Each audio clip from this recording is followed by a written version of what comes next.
वर्धापन दिनानिमित्तानं आपण पुण्याला बोलू असं म्हणतायत अजित पवार।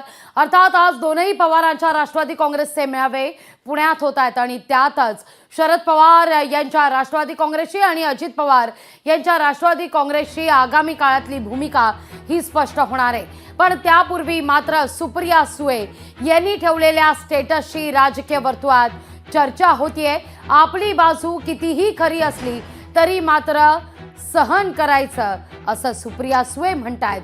काय स्टेटस ठेवले सुरुवातीला आपण पाहणार आहोत आणि त्यानंतर सुप्रिया सुळे यांची यावर काय प्रतिक्रिया आहे ते सुद्धा आपल्याला पाहायचं आहे। सुरुवातीला आपण स्टेटस बघूया। सुप्रिया सुळे काय म्हणत होत्या?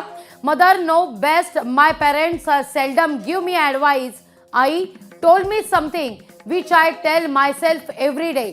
आई जे मला सांगते ते मी नेहमी स्वतःला समजावत असते।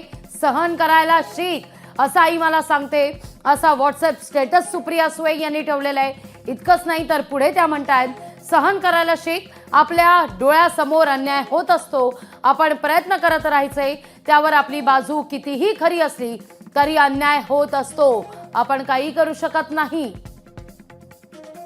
सिच्युएशन सर्कमस्टन्स आपल्या हातात नसतात तेव्हा घट्ट व्हायचं, सहन करायचं, कर्तव्य करत राहायचं, आपले संस्कार कधीही विसरायचे नाहीत असं सुप्रिया सुळे यांचं व्हॉट्सअप स्टेटस सकाळी त्यांनी ठेवलेलं होतं।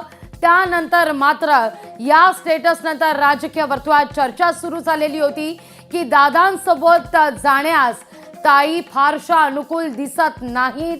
दोन पवार एकत्र येणार या संदर्भात जी चर्चा सुरू आहे त्यावर मात्र आगामी काळात पूर्णविराम लागू शकतो अशी खरं तर या व्हॉट्सअप स्टेटस नंतर चर्चा रंगत होती।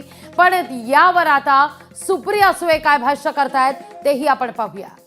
माझ्या आईने मला जो सल्ला दिला तो काल मला विमानात बसवल्यावर आठवला, तो मी ट्विट केला। अभि मी व्हॉट्सअपवर माझा पर्सनल स्टेटस येतो। एका सशक्त लोकशाहीमध्ये स्वतःचं मत मांडणं ह्याच्यात गैर काय, आणि एक भावना असते।